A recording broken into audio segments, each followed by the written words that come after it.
What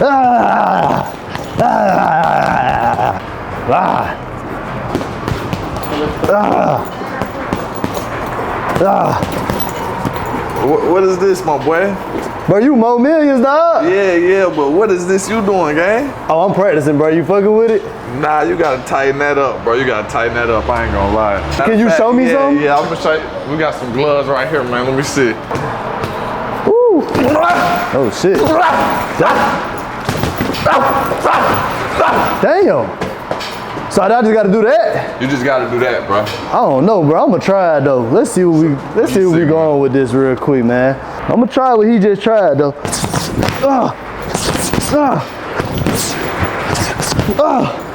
Bro, I think I'm ready to spar. I'm ready to do this shit, dog. Let's fucking do it, dog. Let's do it. I'm ready to do this shit, dog. I'm finna give him the works. On God, we finna. Boy, I'm telling you, I'm really like that out here for real, man. Let's go. I'm ready.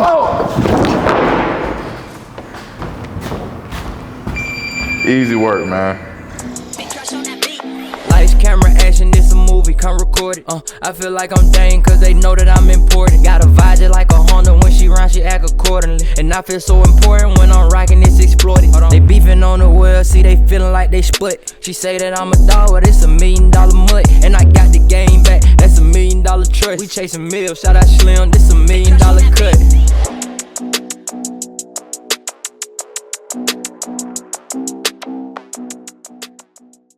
We are back with another episode of $1 Million Cuts, man, and y'all are not gonna wonder or guess who we got in the building today. It is Mo Millions, man. Check it out real quick. 7-0. My boy has how many knockouts? Man, 4 knockouts right now. Come on, dog. Stop playing with him. Stop playing with him, bro. Send your best in here right now. Right now. Come on, man. But boom, man, we finna get into Mo Millions' whole life trilogy, story, everything that he got going on. If y'all don't know, me and Mo go way back too, man. It's already been solidified. I know him. We both from the South Side. I partially boxed with him. Of course, years ago, man. Come on, back in time when dinosaurs was alive or whatever. But real shit though, Mo is legit a real pro boxer out here, man. He really does his big one on y'all for real. Like me, I'm just out here getting my ass whooped. But you ready to get into this interview, Mo? You got something you want to tell the people? Hey, man. Anything you achieve, all glory goes to God. Anything you can put your mind to, you can put your hands on. That's what I got to say. I like it. I love it. So like I said, man, we got Mo Millions in the building, dog. It's extravagant to talk to him today, man. We got some real good questions, some real good storyline for y'all. So first thing first, like I told y'all in the intro, man, I ended up working with Mo at one point. You know what I'm saying? I'm riding that when he get famous. Like I'm on some like, yo, like I worked with Mo at one point. You feel me? But boom, Mo, man, your last fight, I'm watching the intro to it, dog, and it's like this is something I never seen at an intro of a fight before. Like this is at the press conference, or is this the weigh-in where you threw the money, and it's like you're making it rain in front of your opponent? Yeah, that was at the weigh-in, man. That was at the weigh-in. So what encouraged you to come up with this ideal to throw the money in the weigh-in? Man, in all actuality, shoot, I just know what the fans like, what the fans enjoy, man. I know what they're looking for. They're looking for a splash in the moment. They're looking for a little pizzazz. They want to see some character. And man, my name Mo Millions, so. Yeah, you lived up to it that day. You feel me? I throw money in the strip clubs. I figured I'd throw a little something to a little buddy, so that's all that was. So we got a little bit of charisma from Mo on that. He wanted to tell us why he did that on some shit, but we're gonna get into the real questions and we're gonna get into the real life events now. So as a boxer, Mo, I really want to break the ice with this real quick. What's the feeling like of stepping in the ring with your opponent, just the first couple seconds? You know, the bell rings, you're in there. What is the feeling like? Man, sure. Honestly, bro, it just depends on who I'm fighting. And it depends on my confidence level when I'm going into, how I feel about them. You know, if I feel like I can get them out of there, if I feel like it's sweet, if I feel like it's no problem, shoot, I'm probably gonna come in there and try to get them out of there with ease and relative quickness. But if I feel like they're a little threat, you know, I might give them some respect and kind of gauge it and see what they come with before I jump on them. But as I get further in my career, I'm noticing, you know, everybody does have two hands, everybody is a threat, everybody is strong. So I tend to, you know, come with a little grace and just be real cautious with every approach these days. Okay, cool. So I know a lot of people will say like, man, the feeling of butterflies never goes away. Once you step in that ring, it's like you can always have a butterfly feeling until you throw that first punch. And it's just like, man, I couldn't imagine just going into a pro fight every single time and just having a pro, just having to fight another pro, and it's like, bro, I don't know what they're capable of 100% yet, but we're about to find out. So let's go from this standpoint, from training all the way to camps, all the way to building it up. What is the process of being able to be prepared for your opponent for real? Man, what's it like leading up and building up to a fight? Man, it all depends, man. Depends on what level you're at in your career and where you're at. But right now for me, every fight is a big fight, man. Every fight is a moment in my life where everything can change, and it's all about captivating in the moment and taking advantage of the moment. So these days, in preparation for the fights, man, you know, I run my miles, man. I put my work in. I make sure my diet's right. I make sure I'm on weight and just prepared in every aspect. Leave no stone unturned to make sure I'm fully confident when I'm getting in that ring to handle business. So that when I do have my fans and friends and family out there cheering me on and rooting for me, that I don't let them down, man. That I could be that guy that they expect, so I can show up and perform every time. Man, how hard is it to be like stay that disciplined, to be able to say you're running your miles every day, you're continuously eating good, you're always making sure you're at the gym or doing what you're supposed to on your off time? How hard is it to maintain that lifestyle? Man, it's extremely hard. I'd be a liar to tell you I'm a perfection. I'm perfect, you feel me? But I'm a perfectionist, you feel me? So I try to be as close as I can to what I know I'm supposed to be. But you know, everybody makes mistakes, and there's some categories that I'm better in than others, and or some categories that I lack in than others, and I could use a little more help. But it's just it's hard. It's a hard discipline. But this is what I signed up for, and I want the rewards of it. So I got to take everything else that comes with it as well. Right. I've noticed and seen you going viral a lot lately on Instagram, TikTok, you know, and I've been seeing a lot of people post you, you know what I'm saying?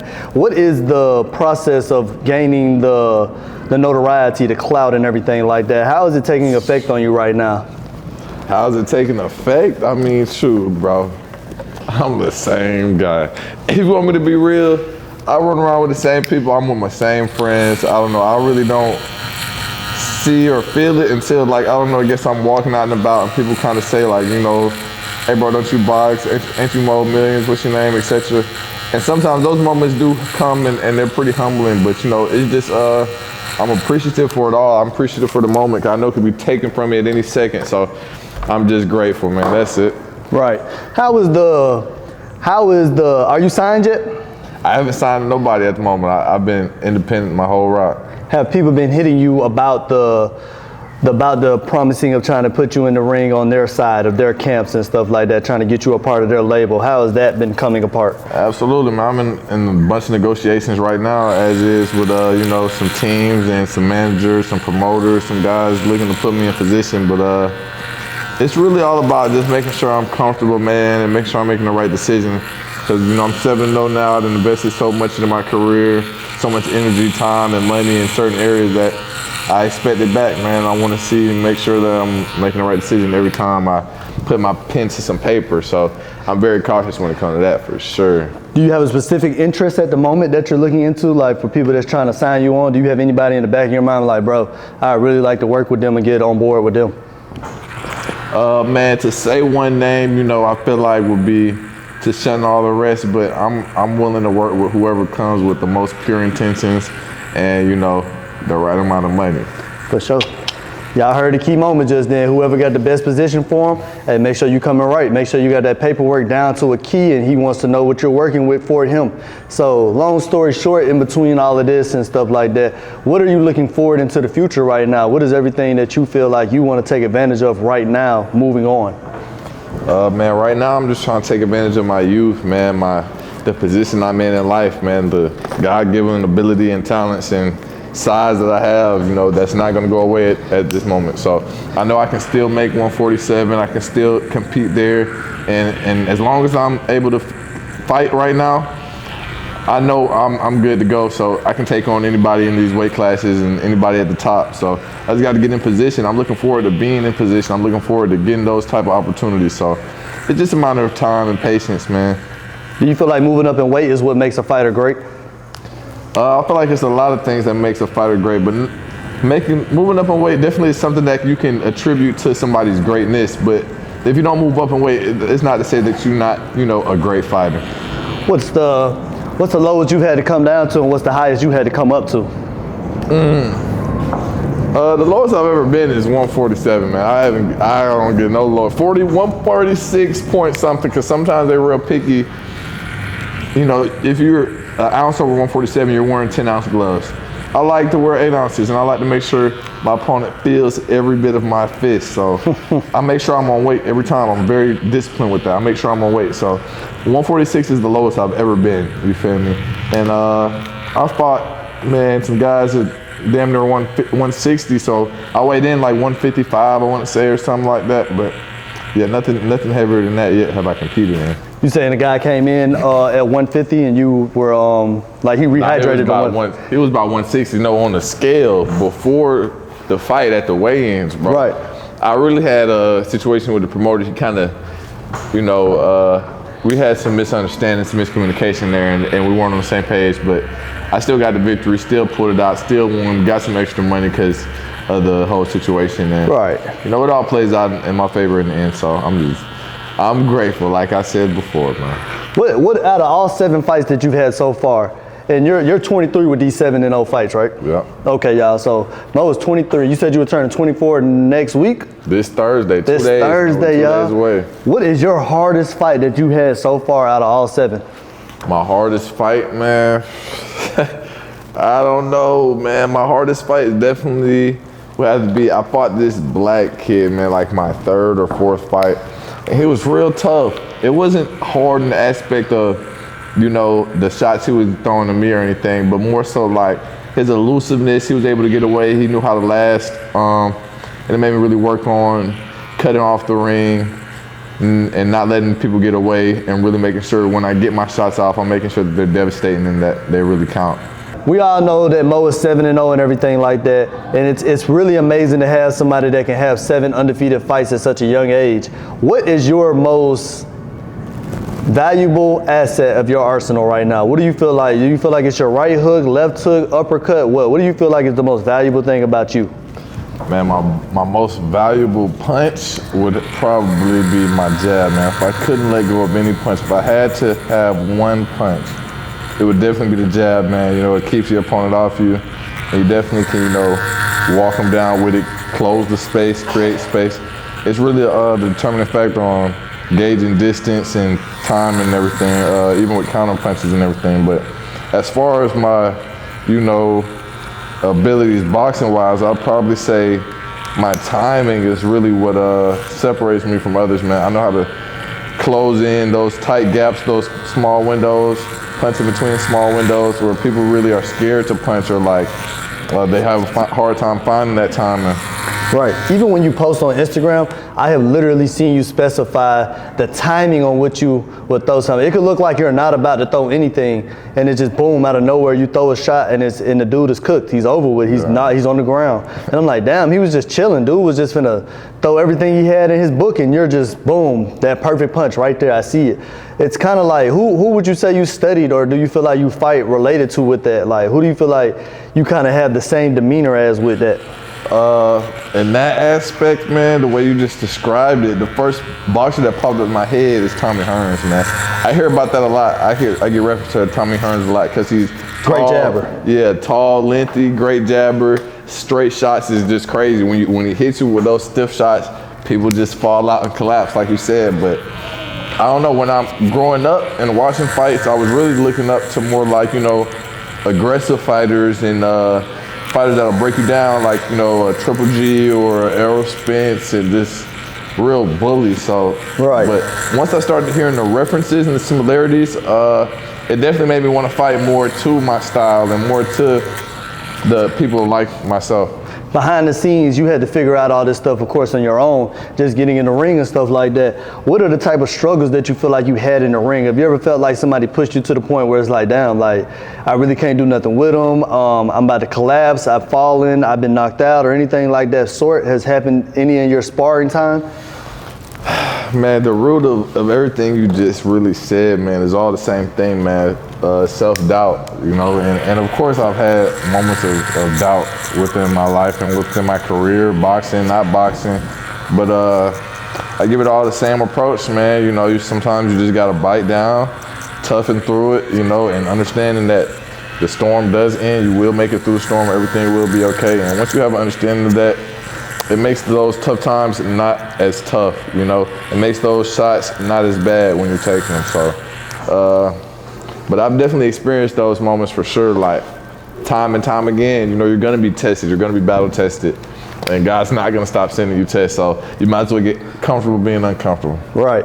So with that being said, what does the support system on the back end have to be like for a boxer? I realize this is one of the hardest sports to even have a support system because it's a solo sport. There's no team involved. It's more or less like, even if I see Caleb Plant post on his Instagram, he's literally kind of always giving like promotion to his wife, even though he might post, every picture might not be his wife, but all access, he's shouted her out for the food that she makes or the support that she gives. What is that like for you? Like, what is your support system like to you?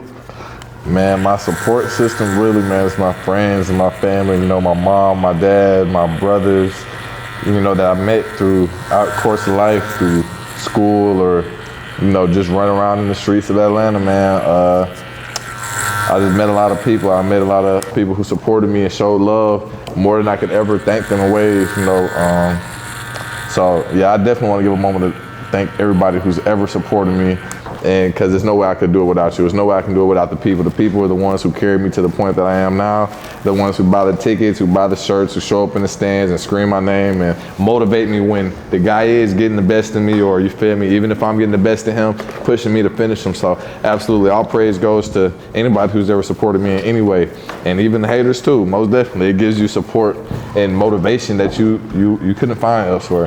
What is the pay scale like with boxing right now for like somebody that's fairly fresh into their career, but they're working on being experienced? This is kind of hold on, baby. If you have 7-0 fights right now, what is your pay scale looking like for each fight? Are you able to live comfortably? Is everything like able to support you when you're getting done with your fight? Let's say they tell you we got 10K for you. How long do you have to stretch that out, or how long do you have to wait for your next fight in order to be okay? I mean, in all actuality, it just depends on your situation and how you're working it. I mean, like my situation, I'm not splitting any money with, you know, a big team after I'm getting paid, or I'm not, but also I'm not fighting as often as other fighters and stuff.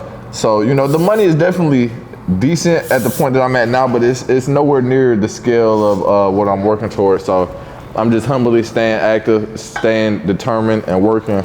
But yeah, I definitely have to do some things on the side to live to the means that I want for myself.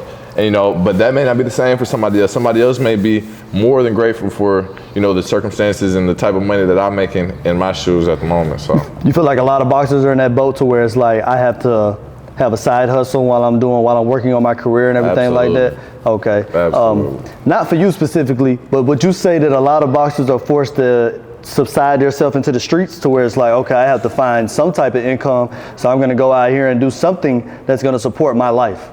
Man, in all honesty, I don't feel like, you know, anybody's forced to do anything like that. But, you know, a lot of the black young men who are boxing, man, I've seen young kids passing away out here in Atlanta, boxers that I know. I've seen, you know, a lot of people go to jail, subject to jail. One of my homies just got locked up maybe a week ago, man. I spoke to him today, but it's like they do try to find ways to sustain themselves because they want to, you know, full-time box. And it is hard to find the availability with a job and a schedule with a job, but also be able to box and travel. And right, it's hard, but everybody does make a way in their own version, in their own way. So I just pray everybody be safe, man, and does the proper precautions to protect themselves when they're out here, man. Right. Let's get into the technicalities of boxing, you guys. So we have a lot of things that you have to worry about on the back end as a boxer as well. Let's say you're staying in shape or whatever, and somebody calls you within, I guess, the same day, and they want you to fight 2 weeks from now. How do you go about taking a short notice fight? Man, that's how my OTX fight was, man. It was pretty short notice. I got called, man, like 2 week notice. And you knocked him out, right? Yeah, I knocked him out. Oh, man. Second round, man. And it really was going to be first round, but the referee let him off the hook. But, you know, you just got to really just stay ready, man, so you don't have to get ready. That's the reality of it. If you're always working, if you're always on point, when you get that call short notice, you're gonna want to get that money. And they're gonna think that you're not ready. They're gonna expect you to not be ready. That's why they call you on these short notice. They want you to be slipping. Right. So yeah, you give them exactly what they're not expecting, man. You stay on point and give them what they dread. So that's what happened with that OTX fight, man. How you feel about I'm gonna move into another subject for you, just getting your input and your opinion, not saying that this is anything that anybody is subjected to, but how do you feel about boxers doing cherry picking, as such as, like, a lot of people are saying Canelo is not trying to fight Benavidez on purpose. He's avoiding him so he doesn't have to take the L or he doesn't have to take his belt, you know? Hey, man, I can't make you fight nobody. You feel me? So I can't make nobody else fight nobody. We can't put two people in a room and make them fight. If one person don't want to fight, it's not going to be a good fight. It's not going to be a fight. So, I mean, if that's what's going on, you got to just let them be. You got to take that for what it is, call them what they are, and move on. But yeah, some of these guys are ruining the sport. They're making it real tough to unify and to make big fights and to attract the viewers and to make the real money fights that are out here, because, man, they scared to lose that O. Yeah, that definitely makes sense, man. I got one more technicality for you, dog. Well, two, how do you feel about substance abuse with PEDs right now, performance enhancement drugs for the people that's on the outside, well, especially pertaining to the Devin Haney and the Ryan Garcia situation, where everybody is kind of saying that Devin Haney is soft, and then on the other side, I feel like a lot of boxers are saying, nah, man, you can't be doing that. You can hurt somebody for real. Like, you're literally cheating. How do you feel about it personally, though? Man, Ryan Garcia is dead ass wrong. You know, he dead wrong. You did cheat, right? You did cheat. He took a drug that ostarine, whatever they say, make him cut weight. It helps him cut weight. And understandably, you know, you're not meant to be in these weight classes. You're having a physical advantage. You know, you're stronger. You're bigger. It definitely is strange. It's peculiar. But at the same time, yeah, Devin Haney is kind of dragging it, man. He's making it seem like, you know, he was just taken advantage of in so many ways. Man, listen, bro, cut a couple pounds with it, take it for what it is, move on. He's kind of making himself look worse in the situation, yeah. But I respect it for sure. I can't blame him for that. How do you feel about somebody that feels like their career has been derailed because of the fact that they lost one fight? This is their first time losing the fight, and it's like, I'll give you a good example. You got Tyson Fury and Deontay Wilder.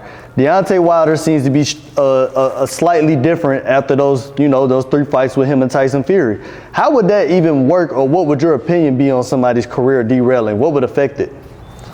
Man, you know, I feel like if that happens to you, you really just gotta go about it the right way, man.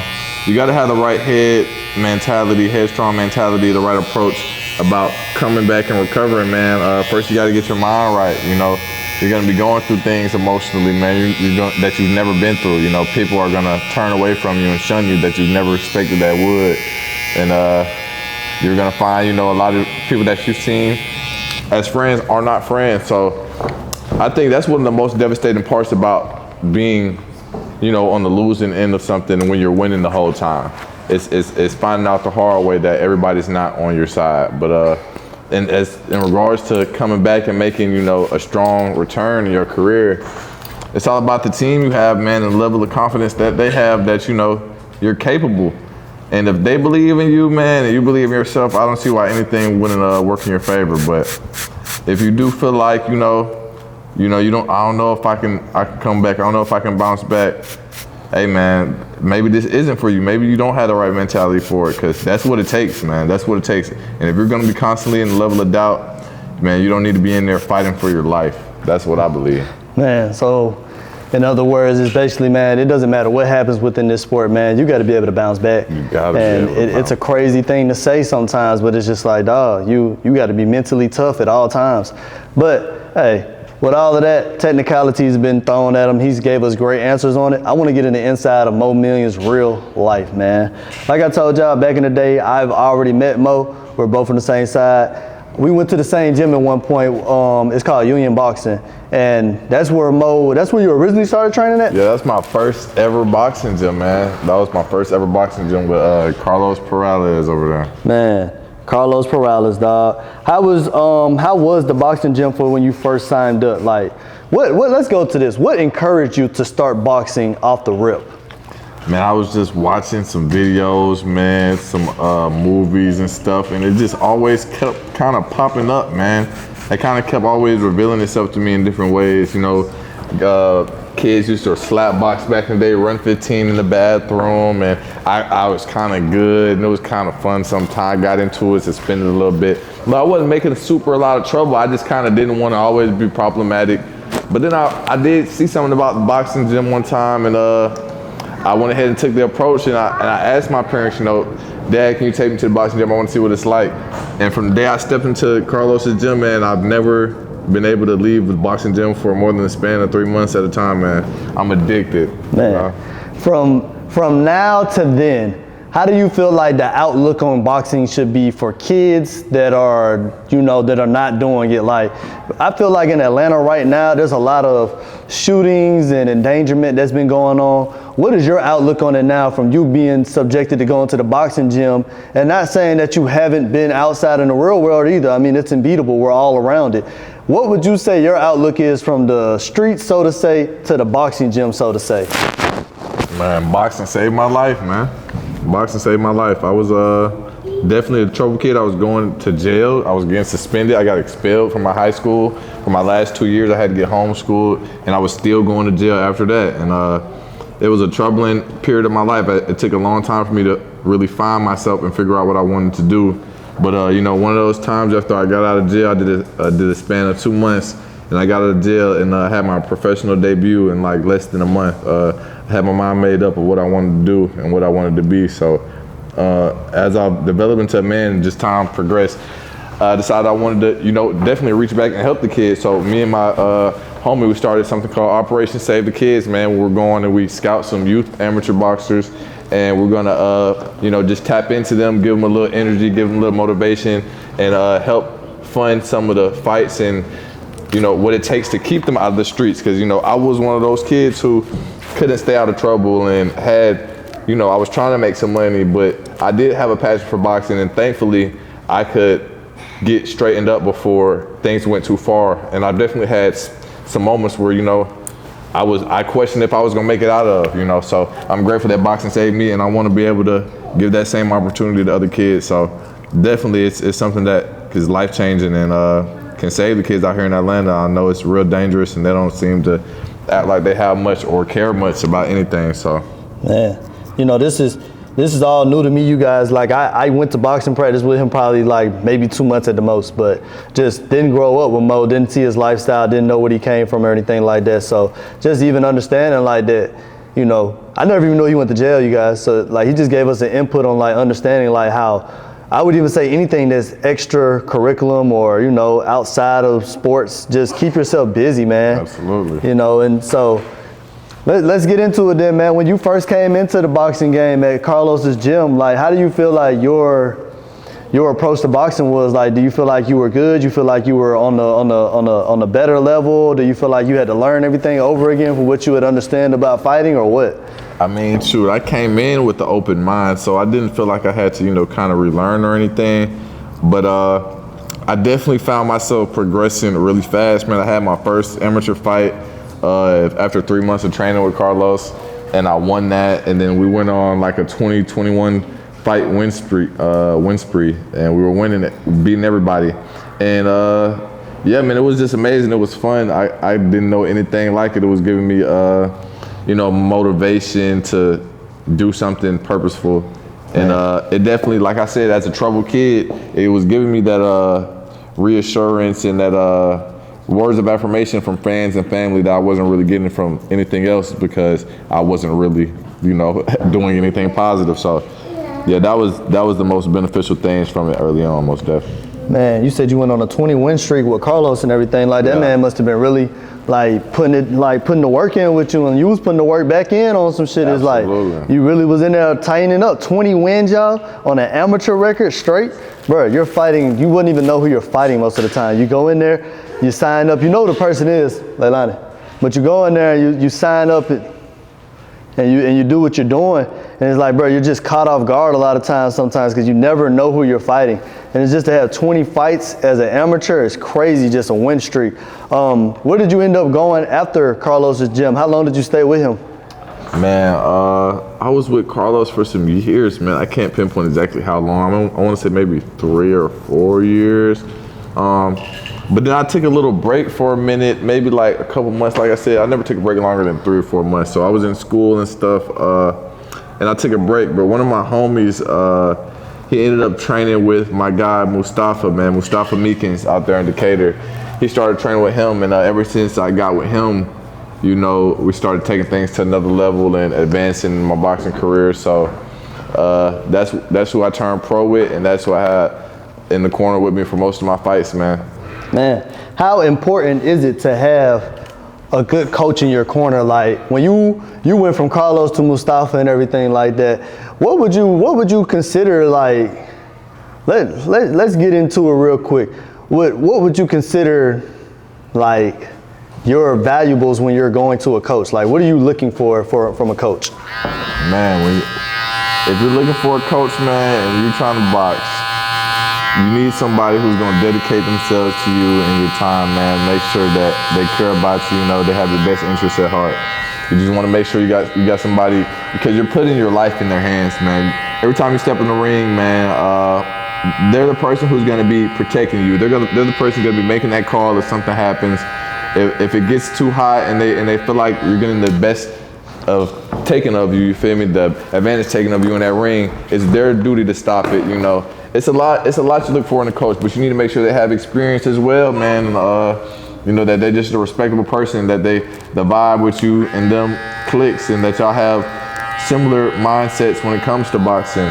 It's a lot that you need to come together, man, when you're looking for a boxing coach, but I'm just grateful to have everybody in my corner who's been a part of the journey for sure.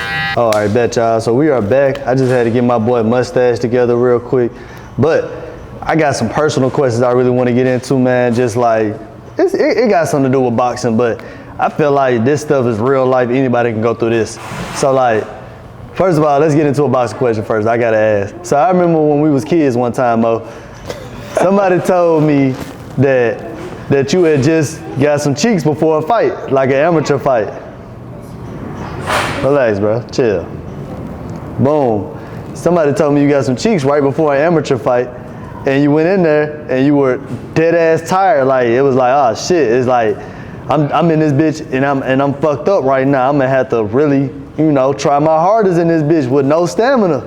Like what's your advice on people sex before fights in general? Like not just right before a fight, but just like, I know people be quoting the fact of like, bro, you can't be having sex or nothing like that before your fights. Like you might go a month without sex because you saving your energy.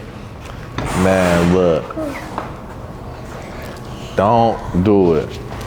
My boy said, don't do it.